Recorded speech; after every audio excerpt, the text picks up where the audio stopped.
What is up sa inyo mga katropa? It's me, your boy, Ben.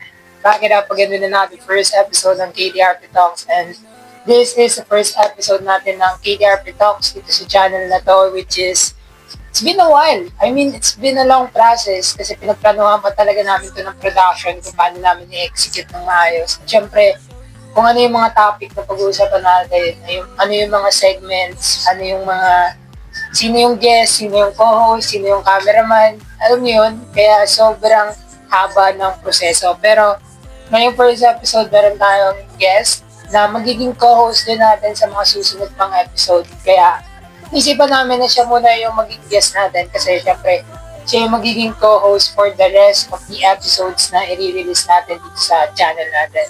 So, syempre, without further ado, let's introduce Kuzail. Yes, sir! Paypak. Paypak, pare, paypak. Paypak. Kuzail, so I will give you a chance to introduce yourself sa katropa community. Let's go! So ayan, good afternoon, good morning, and good evening kung anong oras nyo ito papapanood. Ano yun? King Upbeat? Christian PH. Good afternoon, good morning, good evening mga kaibigan kung anong oras nyo ito napapanood. Yan. So by the way, ako nga pala dahil napakalala na rin tayo ng Ben. So ako rin yung yung first guest, una na tapos first pa first guest na ni Ben. And also, dahil nabanggit niya na rin, ako na rin yung makakasama niya bilang isang co-host during sa mga susunod pang mga episodes. Yes. Yeah. So kasi, kung naalala nyo, nakita nyo na rin si Kuya Zael dun sa, siya yung nag-cameraman, hindi nyo pala nakita na proseso nila. Dun sa New Beginnings, the end of the New Beginnings, gano'n. So nakita nyo siya dun, so kung hindi nyo pa napapanood yun, link down in the description yung vlogging channel natin. Mag-subscribe na rin kayo doon kasi 209 subscribers na tayo doon. So our first topic na pag-uusapan namin is siguro, paano ba kami talaga naging magtropa? Sobrang interesting kasi namin. Sobrang interesting at saka parang, napakabilis ng pangyayari kasi first year ako noon siya, second year. So talagang wala pa ako masyadong tropa-tropa doon. Pero may mga kilala naman ako pero hindi ko masyadong ka-close. Kaya, ayun, paano ba tayo naging magtropa pa? Pero ayun nga, bago kami naging magtropa ni Heaven, masasabi ko siyang yun, sobrang unexpected yun. Random niya pati Random nun, kasi unang-una nun, nakilala ko nun si Heaven sa school nun, dahil nga magka-schoolmate kami, ganyan, isa siya sa tumakbo nun bilang senator sa college level council. Tapos yung partido niya nun is Masters, then yung kalaban niya doon is yung Alpha, which is yung partido din namin ngayon. And nung nakita ko ng Cheve nun, basta sa sarili ko nun, may naramdaman ako nun na parang may kasama ko agad ko, gano'n. Ano ba yun? Pero may kasama ko siya agad nun. Kasi nga, the way kung paano siya magsalita, kung paano rin siya makipag-interact, communicate sa ibang tao, which is, nakikita ko yung sarili ko sa kanya. Kasi si Ben, malalaman niya kasi kilala niya na rin naman din ako. Alam niya rin kung paano ako makipag-interact, paano makipag-communicate sa ibang tao. So nakikita ko yung sarili ko sa kanya. Kaya nung nakita ko si Ben nun, after nung magka-acquaintance nun yung practice ng induction. Oh, kasi practice yun. Officer kasi siya ng singing club nun eh. Tapos ako ay officer ng publication. Vice chairman na ako nun eh. Kaya yun. Magpa-practice kami nun nagle-layout pa ako ng mga certificates para dun sa acquaintance party namin nun. Time na yun. Bigla niya akong in-approach na diba ikaw yung tumakbong senator sa Masters. So, diba kasama pa namin si Ate Sherdine. Diba? So, yun. Doon na nag-start yun. Tapos kinabukasan, akala ko, magkaiba kami ng timing. Pala, halos sabay lang yung oras namin ng pasok. Nag-approach ulit sa akin, sabi, makita niyo pala ako mag-vape. Sabi sa akin, ay pak. Ayun, kaya pansin nyo kung ba't may vape dito kasi hindi nyo pinagsiwala nung pagkakalalo namin. Doon talaga nag-umpisa lahat, yung pahipak na yun. Tapos after nung paipak moments na yun, talagang halos araw-araw na kami magkasama na hanggang sa second year ako, third year siya, ngayon third year na ako, fourth year na siya. And ayun, actually ngayon kasi second year, yeah, pass na tayo sa panibagong topic. Ngayon kasing second year ako, tapos na third year siya. Hindi namin in-expect na madadagdagan yung tropa. Kumbaga yung circle namin kasi sanay kami sa dalawa lang. So, hindi ko na i-drop name yung dalawa kasi wala naman tayong permission para i-drop name. Pero, ang tanong kasi dyan, ano ba yung feeling ng mawalan ng kaibigan, di ba? Like, may kasalanan ka man kasi mawala. Dapat, alam mo na yun, di ba? Alam na natin sa sarili yun na wala naman kaming kasalanan para luminsad sila or mag-bounce sila sa amin. Pero, yun nga, simula nung lumabang kami parehas sa Alpha, dun sa dati kong kalaban na partido no, first year ako, bigla kami nadagdagan ng dalawa. Which is yung isa naman, dati ko ng kaibigan.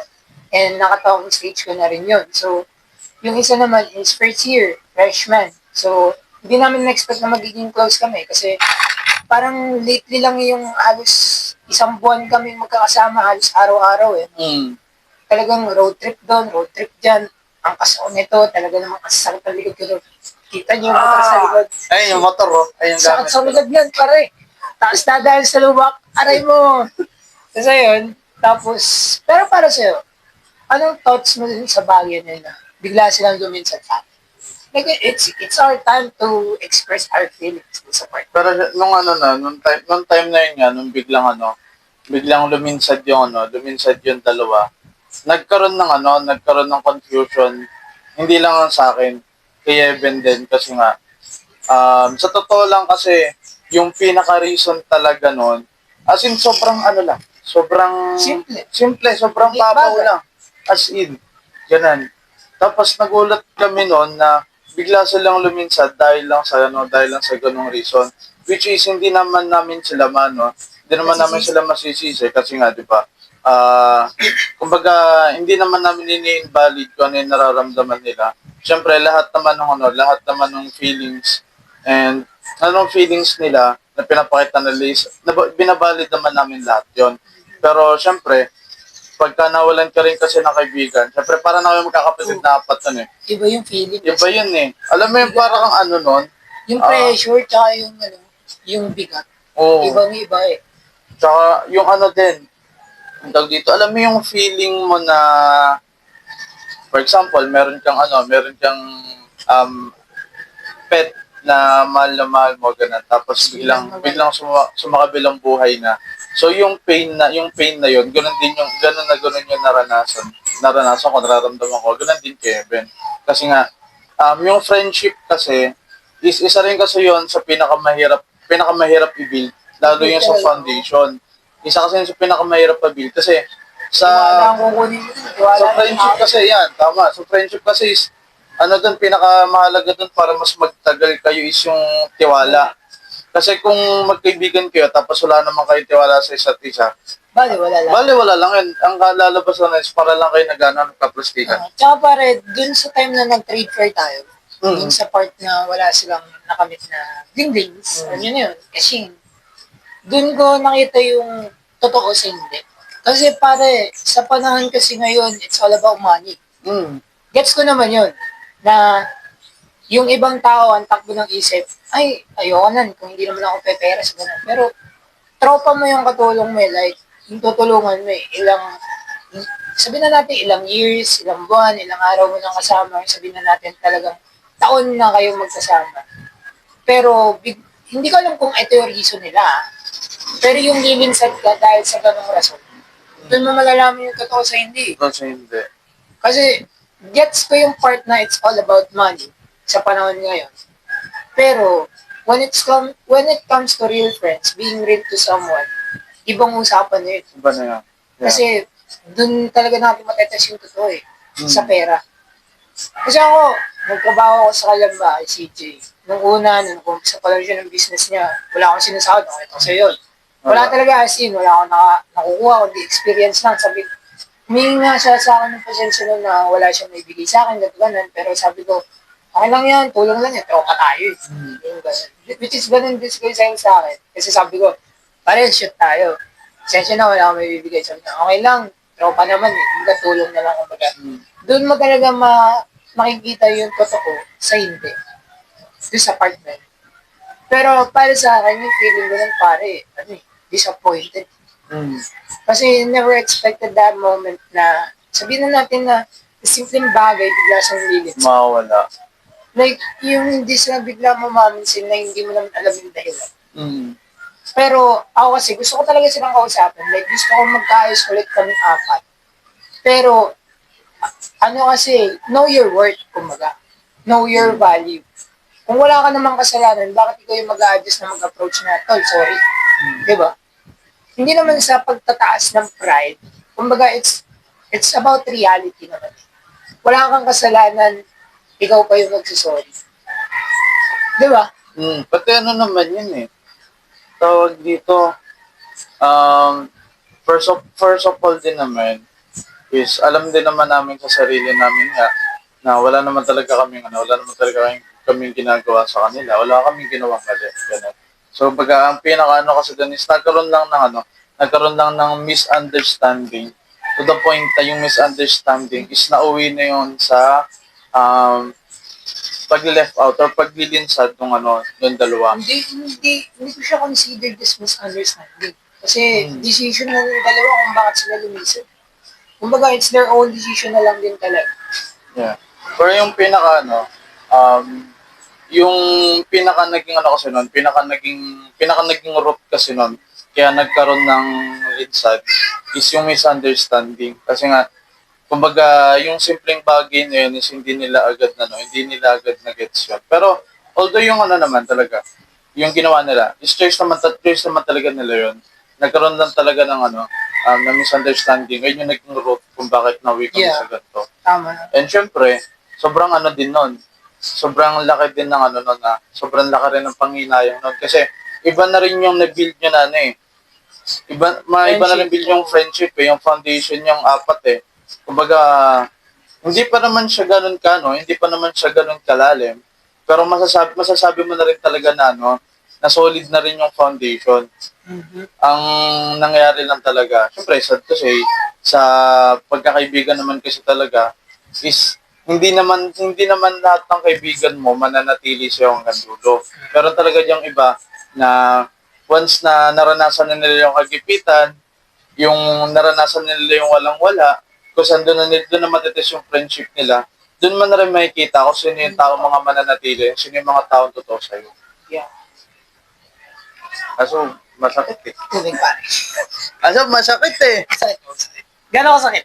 Aray. Tumatulo na naman yung aloha, baba. Okay, aray. So, Alright. ayun. It's all about losing friends. Siyempre, ayun na. How do we become friends? Ito na rin namin. Pero, along the way, ng friendship namin dalawa is meron din kami mga bagay na nawala. Hindi naman sa bagay, tao na nawala. Hindi man sa kumabilang buhay, kundi kumabilang bahay. Kaya, ayun. Hindi talaga natin maiiwasan yung pag-alis ng tropa kasi iba't iba naman ang dahilan natin. Iba-iba rin yung opinion natin, pananaw sa buhay. Yeah. Kaya, hindi ko na rin talaga sila masisisi, pero as the part of yun nga, friendship, losing a friend, syempre sabi ko kanina, may mga bagay kaming pinagdadaanan pa bukod sa nawalan kami ng tropa, kundi yun yung sa love situation. Ay, tanong naman. Totoo lang, ha? Masakit ang puso. Ayun. Totoo lang, ha? Masakit ang puso. Ano yan, about sa love situation, simulan mo na. Ba't ako? Ba't ako? Gara. Sa kasi, Ikaw yung guest, ikaw muna. Hindi, sa love situation, ayun nga. Dahil na-open na rin naman din yung topic. Sa love situation is, naranasan namin doon ni Heaven na parehas kaming ma-fall sa isang babae. Ooh. Which is Yun. yung isa. Hindi ko na siya kailangan, hindi ko na siya kailangan bagitin. Ganun. Kasi nga, first of all, kaya di kailangan bagitin, wala tayong permission, walang consent niya. So, respect to sa Yung inyo. story na lang ang makakaya namin. I-kwento sa inyo, ganun. Ayun, bago ang lahat nun, dun sa babaeng yun, ang pinakaunang nakakilala nun talaga is ako. Dahil nga, syempre, siya nga di rin nakakaalam, is isa rin akong live streamer. Live streamer din ako sa TikTok. Kung saan, ang ginagawa ko doon is mostly nagbumultigas ako sa mga lives. Link down in the description, guys. Tingnan niya sa baba. Tapos, syempre, pag nakita niyo, follow niyo na din. Siyempre, Nakita niyo na eh. Hindi, joke lang. minsan magkasama kami, ako si Lolo Ratbo, minsan si Nick Malibo. Mm-mm. Anti-trip lang kami. More tripping. Pero madalas siya lang solo talaga siya. Mm. So, And, ayun nga, una ko talaga siyang nakilala. Ganun. Saan ko ba siya nakilala noon? Nakilala ko siya noon sa isang live yon. Which is, nag-up lang ako sa live noon, tapos nandun siya, narinig ko siyang kumanta, ganun. So, nagandaan ako sa boses niya, ganun. And syempre, kumbaga nasa akin na rin kasi yun na pagka may narinig ako magandang boses, hindi ako nakikipagkompetensya. Kumbaga gusto ko laging makasabay sa kanya, ganun. So nakipagsabayan ako, kumanta rin ako, ganun. Hanggang sa tumagal din na lagi kami nagkakaroon ng interactions, tapos naging magkaibigan na rin kami. Tapos once nung naging magkaibigan kami, nung naging kaibigan ko na rin si Ben, doon ko na rin siya ini-start na i-introduce si Ben doon kay girl, introduce sa kanya, ganun. Tapos nung pag-introduce namin noon sa kanya, naging naging magkaibigan sila noon. Tapos dahil sa pagkakaibigan na yun, akala namin tatlo lang kami noon. Tapos lumaki pa yung samahan namin. Ayun na yung TikTok guys. Yan. Yung TikTok guys noon is hindi ko alam. Correct me if I'm wrong. Pero parang sa total namin dun is parang umabot kami ng 10 pa. Nasa 10 kami noon. Tapos yung mga username na pwede natin na si Anle, si R. Si R. Real name kasi yun eh. Sai, si D, si Kari, si Simon, tsaka si Dave. si Dave, sino ba? Umuto ka niya. Pito lang tayo, pare. Pito lang. Sile, ako, Siyam kami. Siyam. So, yun. Actually, nakakamiss ko naman yung TikTok guys. Pero, when it comes to that girl kasi talaga, hindi rin niya kasi in-expect yung part na yun eh. Paano hindi yun expect? Ganyan, malandi ka. Ay, ulo. Pero, ayun nga, hindi naman talaga namin expect. Kahit ako, hindi ko rin expect yung part na yun kasi 2 years na wala akong kinausap, wala rin akong naging flings, girlfriend or what. 2 years. Ako nag-move on din sa cheating history ng ex ko. Lahat naman tayo, syempre, hindi naman natin pagkatid maka-move on sa cheating history. Diba? Sobrang bigat din kasi nung... Pero yung time kasi na yun, nung nalaman niya kasi na may gusto ko kay Sai, is, nagpaubaya na lang siya. Kasi siya yung naging polite. London Bridge. Kaso nag-fall down. Fall down. Pero yun nga, doon nabanggit niya na rin naman is, about naman doon kay Sai, is syempre, rin yun, kumbaga parang crush ko na rin yung taong yun. Commercial break. So, ayun, nagkaroon, syempre nga, di ba, balik tayo doon, is about naman doon kay Sai, na nagkagusto rin ako kay Sai. Ganun. And, tapos nung nalaman ko nga rin noon na may gusto rin pala si Ben. Kasi kaya ako na gano'n, kaya ako mas piniling magpaubaya noon. Kasi nga, si Ben kasi noon is, doon ko na lang ulit nakita maging masaya yon. So, syempre, bilang isang kaibigan, is, ayokong putulin yung kasayahan niya, gano'n. Yes, sir. Kahit sa akin, kahit masakit, syempre, magpapabayad tayo para sa kaibigan. Ayun yung tinatawag na pagiging selfless na ginawa ko na lang magpapabaya para sa kaligayahan ng kaibigan ko. Tapos ka na? Oo. Tuloy mo ba? Ayoko pa. Kaya magbayan na, di ba nakakausap eh. Pinapagbayan na pag di mausap eh. Pero sige, sabi nyo. Nasa topic eh, sorry Sino ba kasi naglagay taya? Kasalanan mo to eh. Upal ka. Ano ba kasi nagsabi nun? Ay, yun nga, paano ba umpisa pare? Siguro umpisa tayo sa pinaka starting point bago mangyari yung situation na yun. Siguro umpisa tayo dun sa youth camp, youth congress. So, siguro magtatanong kayo kasi napanood yun na yung vlog natin dun sa vlogging channel na na-featured yung isang girl doon. Which is, kilala mo na yun. Kilala natin sa youth congress. Tapos, siguro magtatanong kayo, baka iba na naman yan, ito ganun. Oo, iba nga. Iba nga. Kasi, after ng youth congress, nagkalaguan kami, like, iniwan niya ako without a reason. Tapos, pumunta ako ng San Pablo, nakapag-alis ako, after a week ulit, iniwan niya na ulit ako without a reason na naman. And then, sobrang sarap sa akin ng part na yun kasi paulit-ulit yung nangyayari. The history just cycling, kumbaga parang repeating itself na lang. And then, after kasi nun, after that specific moment, may nakausap naman ako. Si Ripuya. Surname na lang. Maraming Ripuya sa mundo, hindi niya ko nalakas. Nakalala yun. Pare, may kamagana kayo, diba? May nakausap naman ako si Ripuya. Halos 3 weeks ko siyang kinausap nun. But in the end, sinabi ko hindi pa ako ready kasi hindi pa ako naka-move on, hindi pa okay, ganito, ganan. Then after a week nung sinabi ko yun, nagkaroon naman ako ng katok. Which is, let's go back February 14. Before February 14, yung preparation ng Valentine's event sa Calauan Night Market. Doon ko siya nakilala. Tago na lang natin sa pangalang Kirara. ML yan. Kirara. Tago na lang natin sa pangalang Kirara. Tag-inang yan.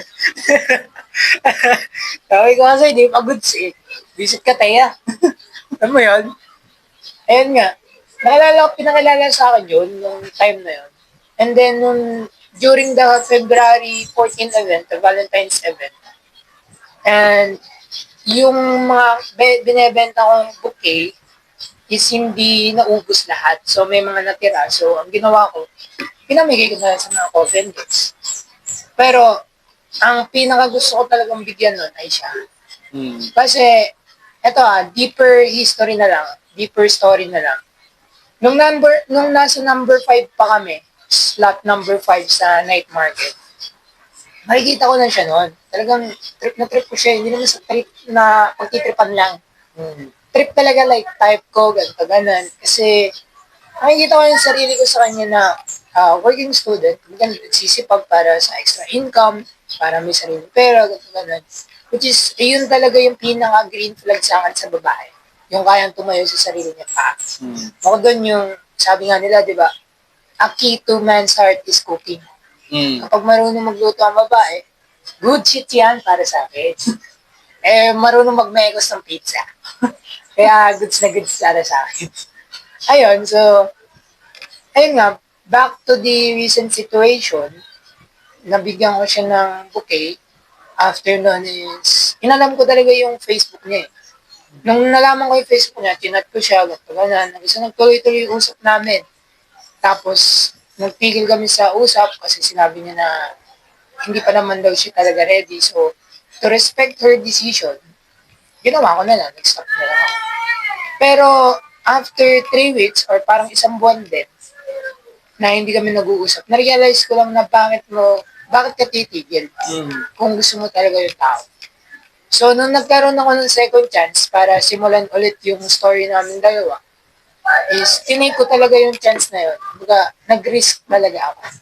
Kasi may kasabihan nga tayo na no risk, no story.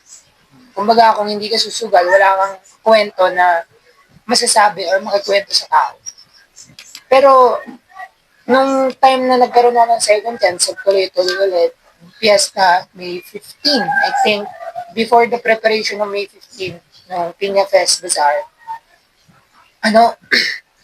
may sinabi niya, naging honest siya sa akin na meron siyang kinausap pang isa.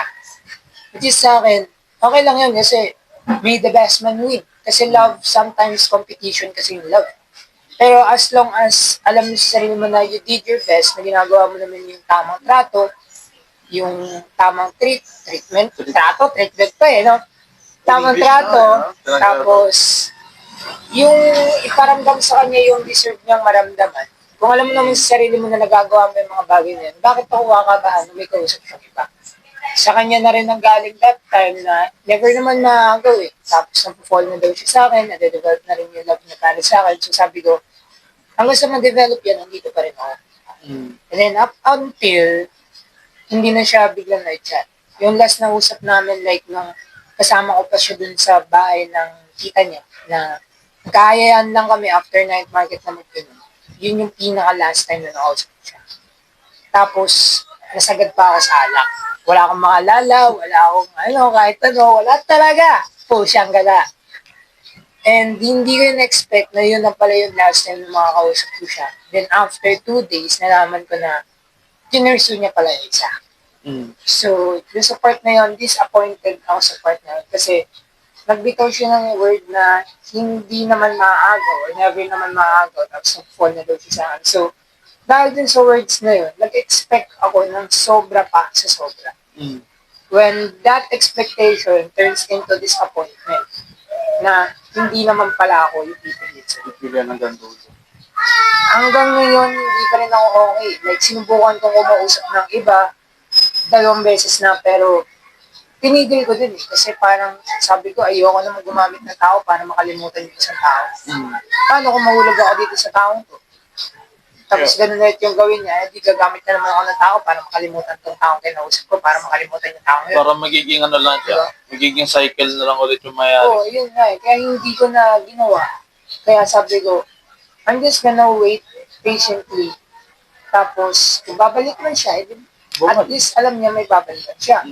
Pero kung hindi naman, it's time to move on. Pero ayun nga yung pinaka-story sa love situation ko. So, sa loob ng friendship namin dalawa, may nawala kami mga kaibigan. And then behind that friendship, meron kami mga love situations na hindi natatapik o nakikwento in public. Kumbaga kami lang dalawa talaga nakakaalam sa sarili namin. And it's gladly and great to say na nakwento namin sa inyo yung story namin na yun. Na na-share namin sa inyo kasi may lessons din kasi yun sa dulo, which is papasok tayo sa segment ng Thoughts ni Ben. Pasok, intro, ay, wali, ayusin mo.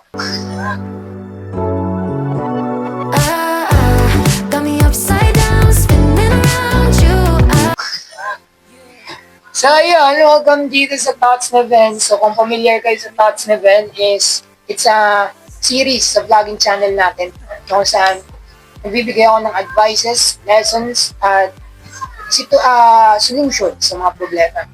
Pero, punta tayo sa unang topic natin, which is yung sa friendship. So, mag-iwan muna ako ng quotes. A true friend doesn't walk ahead or behind. They walk beside you no matter how hard the road becomes.